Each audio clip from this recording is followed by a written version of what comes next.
the first judgment will come upon the people of God. सबसे पहला न्याय पादरियों के ऊपर से आएगा, जो झूठी शिक्षा दे रहे हैं, जो लोगों को सत्य पथ से भटकाने का प्रयास कर रहे हैं, जो सुसमाचार में मिलावट कर रहे हैं, उनका समय जो सुसमाचार में मिलावट कर रहे हैं, सुसमाचार यानी गुरुजी का ओरिजिनल आदेश, गुरुजी का सत्संग रूपी आदेश, जिसमें वो लोग मिलावट कर रहे हैं, मिलावट कर करके जो संगत को भ्रमित कर रहे हैं। और 7 साल से यही तो कर रहे हैं ये लोग। हर पीले पर्चे में मिलावट, हर पीले पर्चे में गुरुजी के ज्ञान विरुद्ध आदेश, हर मोबाइल पे जो भी मैसेज भेजते हैं गुरुजी के ज्ञान विरुद्ध, सत्संगों के विरुद्ध, पुस्तकों में मिलावट है। तो सबसे पहला न्याय, सबसे पहला कहर उन पादरियों पे टूटेगा, इन मैनेजमेंट वालों पे, कोऑर्डिनेटरों पे टूटेगा, नामदान संचालकों पे टूटेगा, जो सुसमाचार में मिलावट कर रहे हैं। सुसमाचार यानी परमेश्वर के सत्संग रूपी आदेशों में जो मिलावट कर रहे हैं।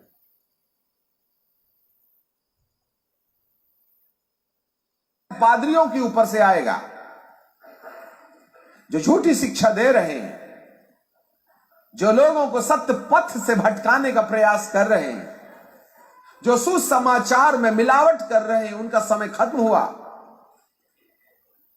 जो वचन के अनुसार खड़े रहेंगे, जो आत्मा के भय में चलेंगे, जो पवित्र आत्मा के संरक्षण में अपना जीवन चलाएंगे, केवल वे ही सरवाइव करेंगे।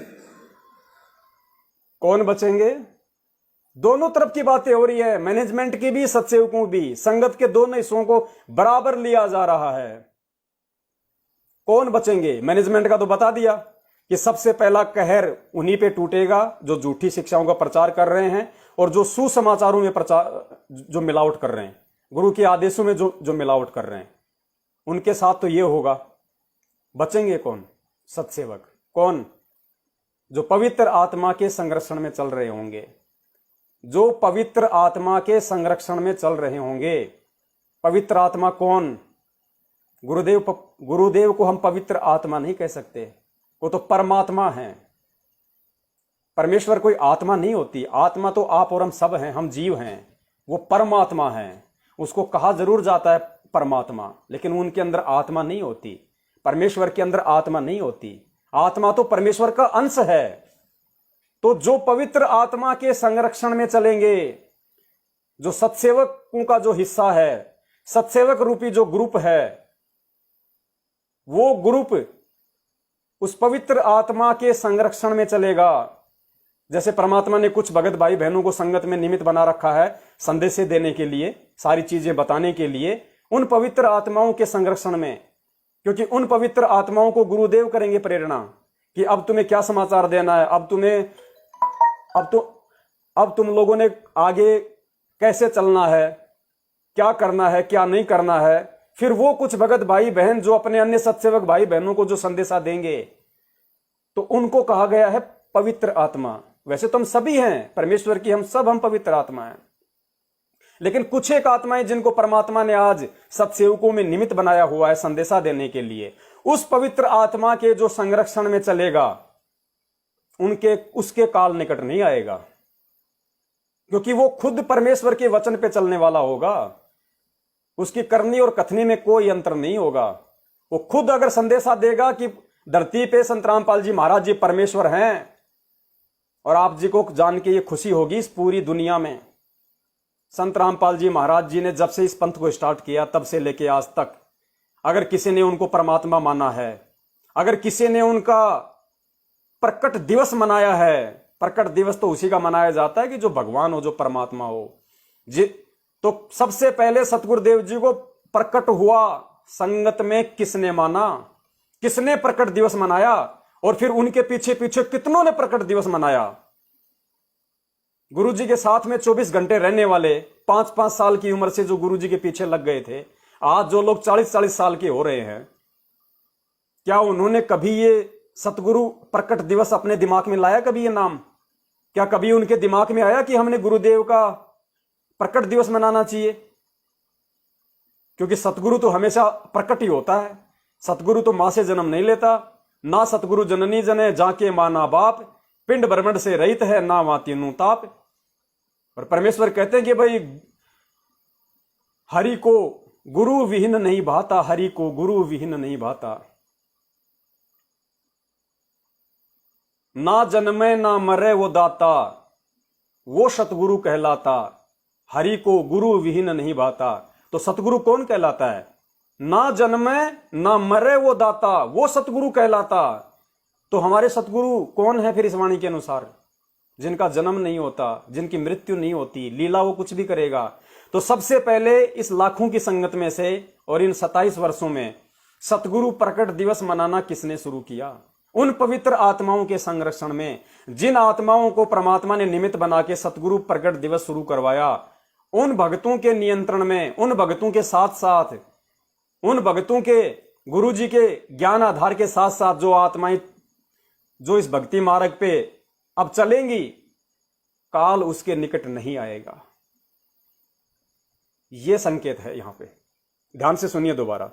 परमेश्वर कह रहे हैं कि जो मेरी पवित्र आत्मा के संरक्षण में चलेगा उसके काल निकट नहीं आएगा, क्योंकि वो जो मेरी पवित्र आत्मा है वो उन सभी के माथे पे सतसेवक की मोहर लगा चुका होगा।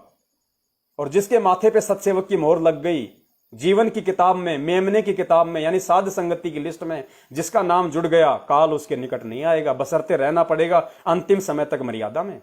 ऐसा नहीं कि आप रामचंद्र जी की तरह अपने आप को बोलो सतसेवक और काम करो सारे उल्टे। नहीं,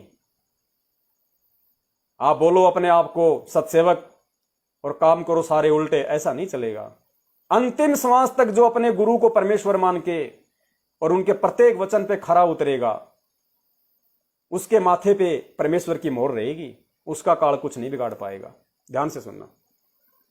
जो वचन पर खड़ी कलीसियाएं हैं वे बची, जो लोग जो वचन पे खड़ी कलीसिया हैं, कलीसिया यानी संगत, जो संगत वचन पे खड़ी रहेंगी उनका काल कुछ नहीं बिगाड़ पाएगा। तो आज इस लाखों की संगत में से अगर कोई पूज्य गुरुदेव जी के वचनों पे खड़ा है, पूज्य गुरुदेव जी के सत्संग रूपी वचनों पे यदि बिल्कुल विश्वास के साथ, दृढ़ता के साथ चल रहा है, संघर्ष कर रहा है, तो पुण्यात्मा की तो जग जाहिर है, बताने की आवश्यकता नहीं है, परमेश्वर के सतसेवक बच्चे हैं।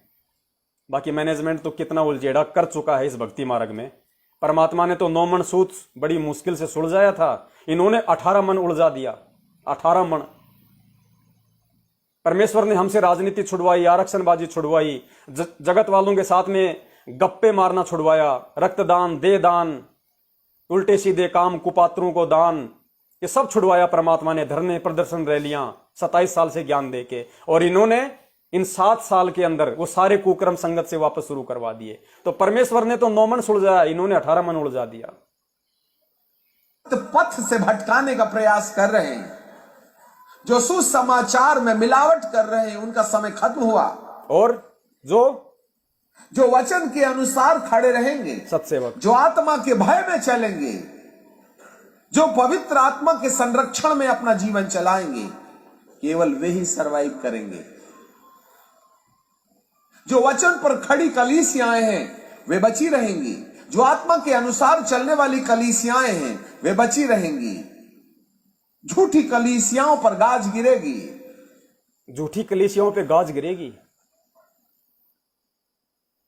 गिर रही है। भविष्यवाणी के पूरे होने का समय आ गया, समय आ गया 2020 में। मेरे प्रियो, थोड़ा सोच के देखे ना, अपन भेड़ों की लिस्ट में है या बकरियों की? ये कह रहा है कि भविष्यवाणी के पूरा होने का समय आ गया, क्योंकि 2020 में इसने वीडियो बनाया। फिर कह रहा है कि मेरे प्रियो थोड़ा सोच के देखो ना, हम भेड़ों की लिस्ट में हैं या बकरियों की लिस्ट में? हम परमेश्वर के वचन पे चलने वालों की लिस्ट में हैं या हम लूसीफर के एजेंटों की लिस्ट में हैं, काल के एजेंटों की लिस्ट में हैं? आज इसी संगत में तो हो रहा है। और कहां हो रहा है ये सब? इन्हें तो ये नहीं पता कि परमेश्वर कौन है। इनका परमेश्वर तो जो हजरत ईसा जी हैं वो तो पितरलोक में बैठा हुआ है। इन्हें तो ये नहीं पता कि परमेश्वर कौन है। ये वीडियो सिर्फ और सिर्फ आज इस संगत के लिए बनवाया परमेश्वर ने।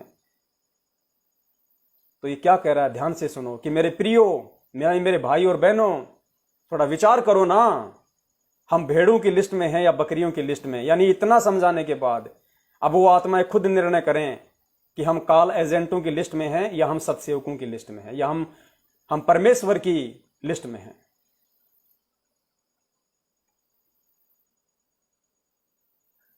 भविष्यवाणी के पूरे होने का समय आ गया है। मेरे प्रियो, थोड़ा सोच के देखे ना, अपन भेड़ों की लिस्ट में है या बकरियों की?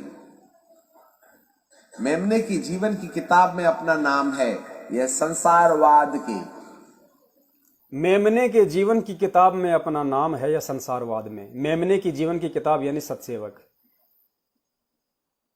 और जीवन की किताब यानी सतलोक आश्रम मैनेजमेंट हरियाणा, जो जगत वालों की तरह खुद भी जीवन जी रहा है, भक्तों को भी जीवन जीवा रहा है, जो दुनिया के साथ में समझौता कर चुका है, जो समझौतापूर्ण जीवन जी रहे हैं, आधा भगत वाला आधा जगत वाला। तो हम भेड़ों की लिस्ट में हैं या बकरियों की लिस्ट में हैं? विचार कीजिए। क्या हमारे माथे पर परमेश्वर ने वचन की खराई पर चलने के कारण 3 दांते वाली चाबी, जिसमें पवित्र आत्मा का प्रेम, आनंद और शांति है, वो वाली? परमेश्वर ने वचन की खराई पे चलने के कारण, वचन की खराई यानी एकटक होके, दृढ़ होके, विश्वासी होके, परमेश्वर के सत्संग रूपी वचन पे चलने के कारण जो 3 मुंह वाली जो चाबी है, क्या उसका चिन्ह हमारे माथे पे लगाया उसने? तीन दांतों वाली जो चाबी है, क्या उसका यहां लगाया परमेश्वर ने? 3 दांते कौन से?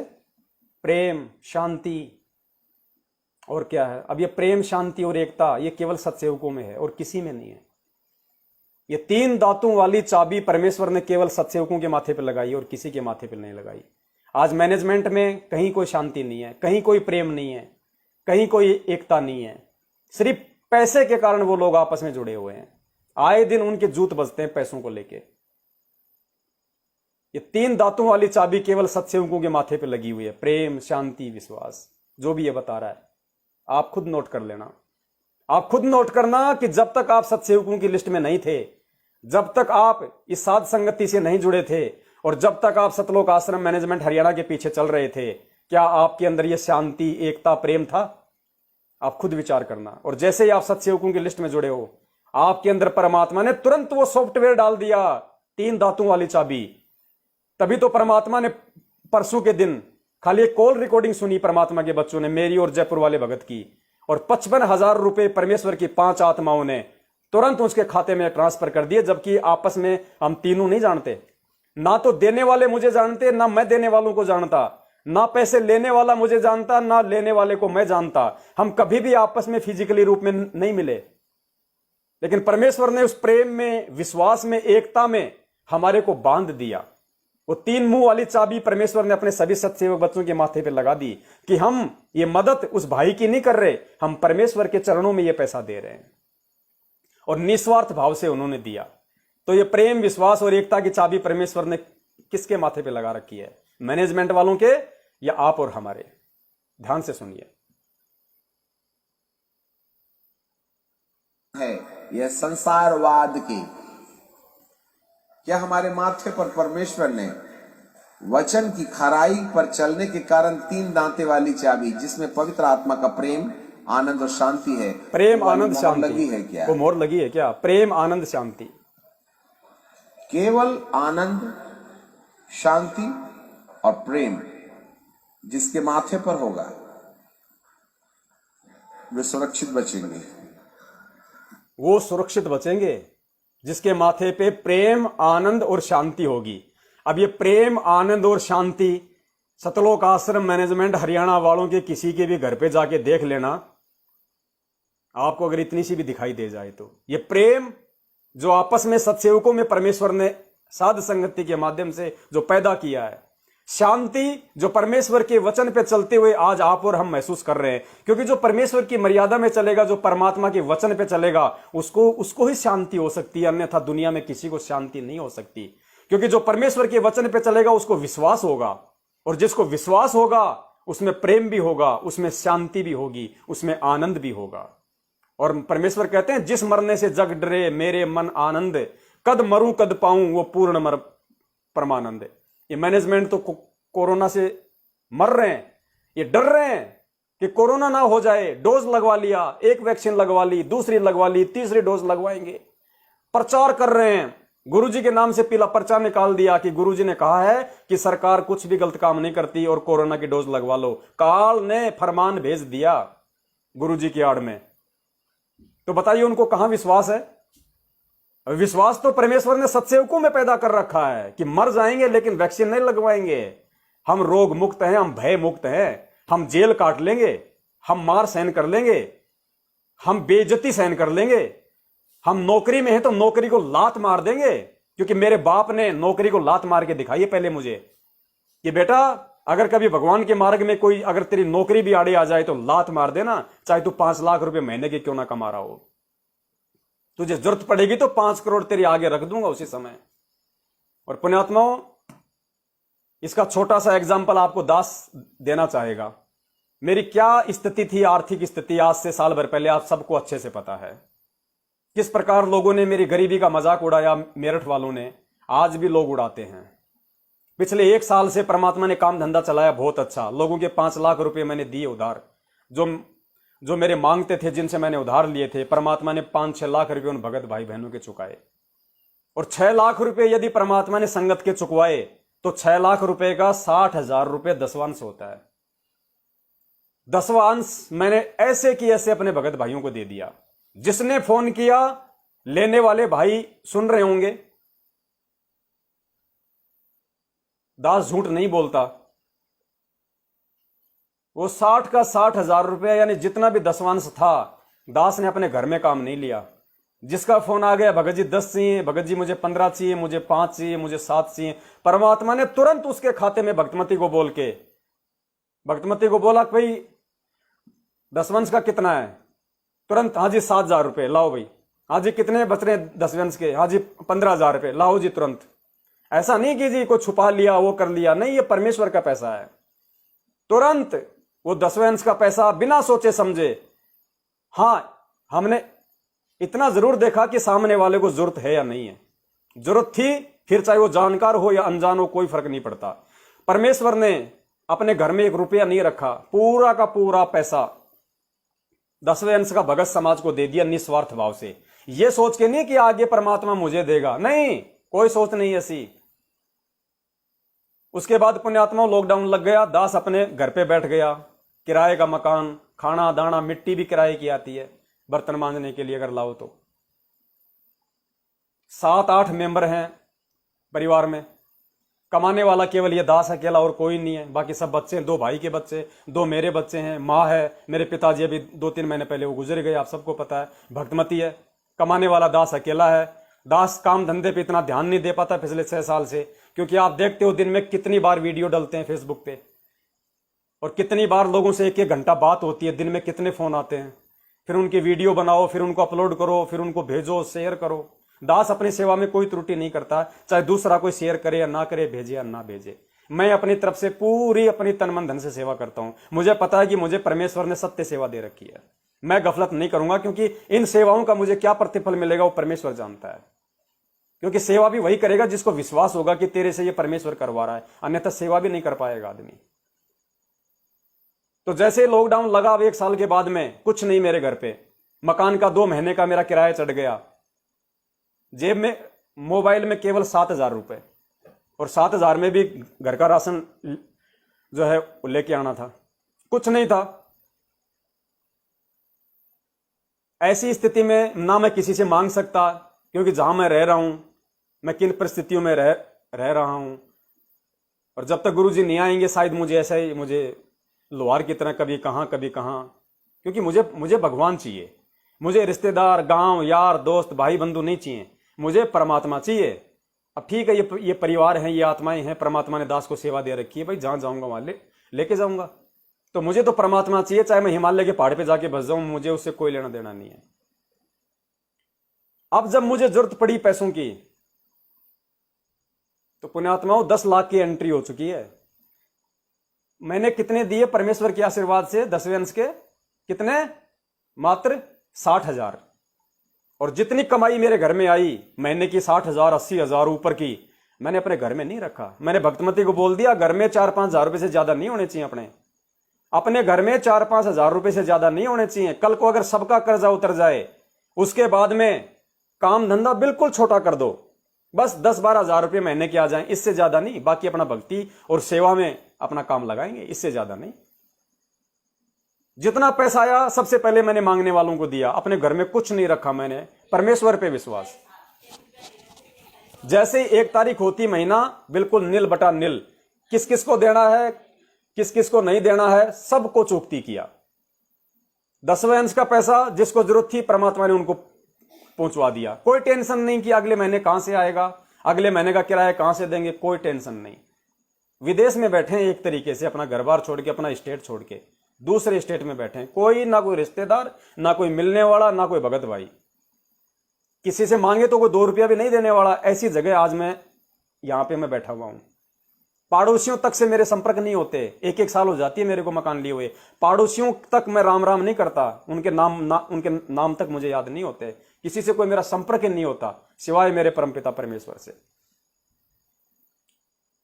इतना विश्वास करके मैं गुरुदेव पे चलता हूं। आज जब मुझे जरूरत पड़ी तो पुण्यात्माओं ने 10 लाख रुपए तो इन 7 दिनों में रजिस्टर में एंट्री करवा दी। और अलग से मेरे पास में कितने फोन आते हैं, आप रिकॉर्डिंग सुनते हो कि पवन भगत जी अगर आपको पैसे चाहिए तो बताना। कितने भाइयों के फोन आते हैं, भगत जी 50-60 हजार रुपए तक की, 1 लाख रुपए तक की, जब भी आपको जरूरत हो भगत जी आपके लिए घर पे पैसा रखा है। भाई नहीं, जब जरूरत होगी परमात्मा बुलवा देंगे, बाकी नहीं। और पता नहीं परमात्मा फिर कौन सी आत्मा को निमित्त बना देते हैं, किस आत्मा से दास की हेल्प करवा देते हैं। क्योंकि अब मैं घर पे बैठा हुआ हूं, लॉकडाउन अभी ओपन नहीं हो रहा, काम धंधा मेरा ऐसा ही है, रोड पे खड़ा होके, लोग खा नहीं रहे बाहर का खाना, तो कहां से करूं। परमेश्वर किसी को भी निमित्त बना देते हैं। तो परमेश्वर की वाणी है कि देते को हरि देत है जहां तहां से आने, और अण देवा मांगत फिर साहिब सुने ना कान। तो देते को हरि देता है, जो देता है ना उसको फिर परमात्मा देता है, और जो निस्वार्थ भाव से देता है वो 60,000 रुपए 10वें अंश के परमात्मा के पैसे परमेश्वर के बच्चों को दे दिए। 60,000 के बदले आज की डेट में अगर एक दिन में मेरे को अगर 6 लाख चाहिए तो पुण्यात्मा 1 घंटे में इस दास के भगत भाई बहन इस दास के खाते में 6 लाख रुपए डाल देंगे। 6 लाख भी कोई बड़ी बात नहीं है। तो इसलिए दास का विश्वास और ज्यादा मजबूत होता है अपने परमपिता परमात्मा के ऊपर, उनके वचनों के ऊपर, कि गुरुदेव का वचन है कि धर्म बिना धापे नहीं ये प्राणी प्रपंच, और आस बिरानी क्यों करे तने दिया हो तो संच। अगर तूने किसी की अगर विपत्ति में सहायता की है, तूने मदद की है, तो तेरे को मांगने की जरूरत नहीं पड़ेगी। परमात्मा आगे से आगे, आप कॉल रिकॉर्डिंग सुनते हो, दास जो डालता है संगत में, आगे से बोलते हैं मेरे भगत भाई बहन, भगत जी कुछ पैसों की जरूरत हो तो बताना। ये सब क्यों हो रहा है? क्योंकि 3 मुंह वाली चाबी परमात्मा ने हम सत्सेवकों के माथे पे लगा दी है, प्रेम, आनंद और शांति। अब हमें पता चल गया कि असली भाई बहन तो हम हैं, असली रिश्तेदार तो हम हैं, असली एक बाप की औलाद जिनको मतलब रियल ब्रदर कहते हैं, रियल भाई बहन कहते हैं, वो हम हैं। और दास एक बात बताना भूल गया था, थोड़ा लेट हो गया, बहन से भी दास माफी चाहता है, क्योंकि परमात्मा ने उस बहन को निमित्त बना के, और ये जो सेवा है जो लैपटॉप की, ये परमात्मा ने करवा दी थी।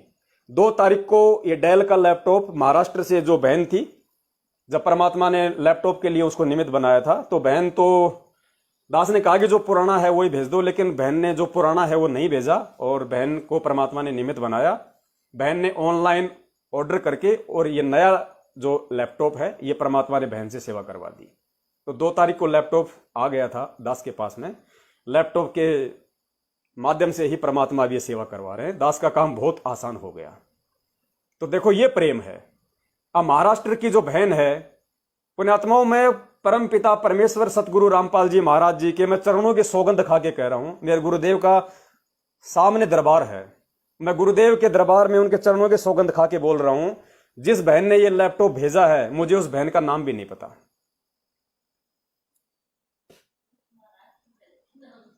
मुझे उस बहन का नाम भी नहीं पता। अब ये विश्वास होता है, ये प्रेम होता है। अब बहन तो इसलिए जानती है क्योंकि मेरा तो नाम वैसे फेमस कर रखा है मैनेजमेंट वालों ने गुरुद्रोही के रूप में, लेकिन दास ने केवल लैपटॉप फाइनल सेवा महाराष्ट्र इस नाम से सेव कर रखा था, क्योंकि दास ने बहन का नाम जो है वो पहले भी नहीं पूछा, और दास ने बहन का नाम लैपटॉप आने के बाद भी नहीं पूछा। क्यों नहीं पूछा? क्योंकि हम आत्मा से जुड़े हुए हैं, नाम हमारे लिए कोई महत्वता नहीं रखते हैं, हम दिलों से जुड़े हुए हैं। वो 3 दांते वाली चाबी उस परमात्मा ने हम भाई बहनों के माथे पे लगा रखी है। हमको परमात्मा ने विश्वास की डोर से बांध रखा है। तो ये होता है प्रेम। आज कौन भेज देगा?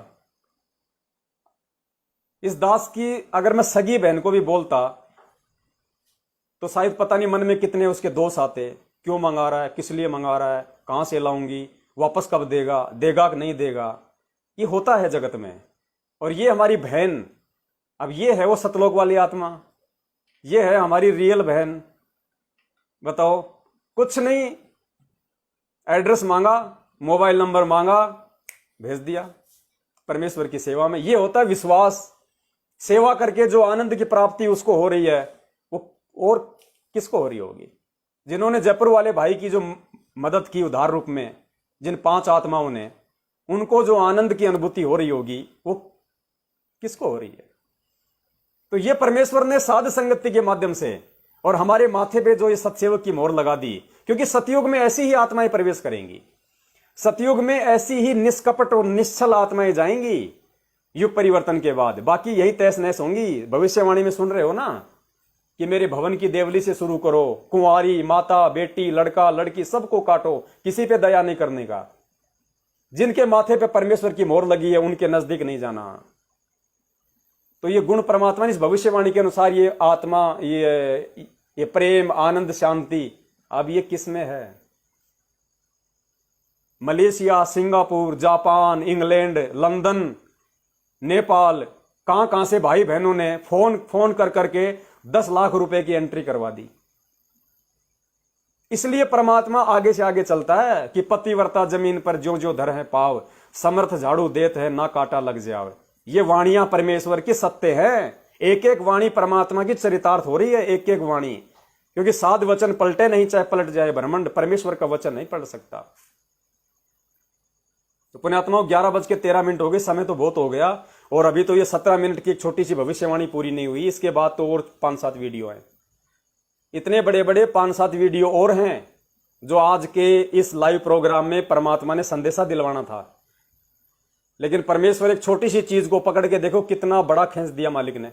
ये 17 मिनट का ऑडियो भी अभी तो 13 मिनट का हुआ है। ये होता है परमेश्वर की दया। नहीं हमारे जैसे जिनको 8वीं में सप्लीमेंट्री आ रही हो। इस दास को 8वीं क्लास में हिंदी में, सोचने की बात है, हिंदी में सप्लीमेंट्री आई थी। दास बोल नहीं सकता। दास को ना कभी जिंदगी में कभी बोला कहीं पे। परमेश्वर ने पता नहीं आत्मा ही चेंज कर दी क्या। मैं भी कई बार सोचता हूं तो आश्चर्य करता हूं कि तू पहले वाला तो नहीं है भाई, कोई आत्मा ही चेंज कर दी इस परमात्मा ने तेरी तो। कई बार सोचता हूं मैं भी, लेकिन फिर शांत हो जाता हूं कि ज्यादा ऊपर मुंह करना ठीक नहीं है। ये परमेश्वर का मार्ग है। परमात्मा चाहे तो गधे से भी अपना काम करवा ले। परमात्मा ने तोताद्री शहर में पंडितों के भंडारे में झोटा राम को बुला के वेद मंत्र बुला दिए तो नालायक पवनदास तेरी क्या औकात है, तेरे से क्या नहीं करवा देगा। इसलिए ऊपर मुंह नहीं, नीचा परमेश्वर का कुत्ता होके सेवा करता रहे, इसी में फायदा है। अगर कुछ चाहिए तो पुण्य, कुत्ता बन के सेवा करता रहे परमात्मा की। और परमेश्वर की जो आत्माएं उनका भी नौकर बन के, सत्सेवक भाई बहनों का कुत्ता बन के, उनका नौकर बन के सेवा कर। दासों का दास इसी को कहते हैं। परमेश्वर का नौकर तो है ही है। परमेश्वर के बच्चों का भी जो नौकर होता है वो होता है सत्सेवक, वो होता है दास, वो है पवन दास। आप सभी सत्सेवक भाई बहनों का गुलाम, नौकर आपकी सेवा में। वरना मुझे क्या फायदा है। आप लोग अगर सही तरीके से सोचोगे, समझोगे, परमेश्वर की भक्ति पे चलोगे तो एक बात बताइए, क्या आप मुझे राजा जनक की तरह अपने पुण्य दान कर दोगे? नहीं करोगे। और ना मुझे आपके पुण्य चाहिए, ना आप पुण्य मेरे को दे सकते। ये ज्ञान होने के बाद तो मुझे क्या फायदा आप लोगों से। 3-3 घंटे आप लोगों के सामने बैठा हूं, क्या फायदा। लेकिन मैं अपने सतगुरुदेव जी के प्रति अपना शिष्य धर्म निभा रहा हूं। आप तो जैसा करोगे अपना पाओगे, मैं जैसा करूंगा अपना पाऊंगा। तो मैं अच्छा क्यों ना करूं।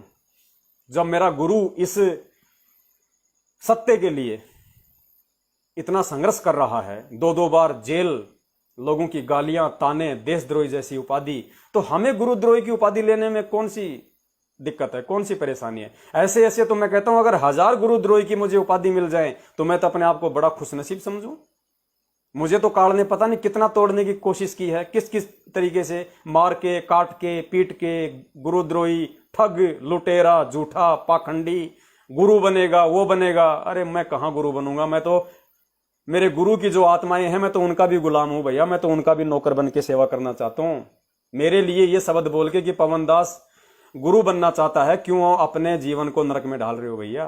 ये शब्द अपने वापस लो और परमात्मा से माफी मांगो। ये जीवन नौकर बन के सेवा और भक्ति करने का है, ये गुरु बन के नरक में जाने का नहीं है। गुरु तो एक ही है, गोरखनाथ मैं सबका गुरुआ। गुरुआ तो केवल एक ही है दुनिया में, परम पूज्य सतगुरु रामपाल जी महाराज, उनके अलावा और कोई गुरु नहीं हो सकता। बाकी सब चेले चपाटे हैं उनके। तो चलो परमेश्वर की दया से अगली भविष्यवाणियों को हम बाद में लेंगे, क्योंकि 11:16 हो गई, 3 घंटे 8 मिनट हो गई हमारे को। ये 4 मिनट की भविष्यवाणी और है, हम आज इसी को पूरा कर देते हैं परमेश्वर की दया से। फिर अगली बार देखेंगे अगले साध संगति में। बचाव का और कोई तरीका नहीं, आपकी जितनी पहुंच है लगा लीजिए। आप जितने चतरे हैं उतने चतरे हो जाइए, जितना दिमाग लगाना है लगा लो। परंतु जिसने पवित्र आत्मा के द्वारा आने वाले प्रेम का बहिष्कार किया है, जिसने पवित्र आत्मा की शांति का बहिष्कार किया है, वो बाइबल के ज्ञान का बड़ा भारी विद्वान भी हो सकता है। उसको सामना करना पड़ेगा, क्योंकि आप परमेश्वर की कितने भी चतुर हो जाओ, कितना भी दिमाग लगाओ, तुम्हारी जितनी पहुंच है वहां तक तुम पहुंच लगा लो, बच नहीं पाओगे। जिसने पवित्र आत्मा के द्वारा जो शांति, जो प्रेम, जो संदेशा दिया जा रहा है, जिसने उसका बहिष्कार किया वो बचेगा नहीं। यानी सत्सेवकों का जो बहिष्कार करेगा, सत्सेवकों के इस मिशन में जो रोड़ा अटकाएगा, वो चाहे कितना चतुरा बन जाए, उसका बचाव नहीं होगा।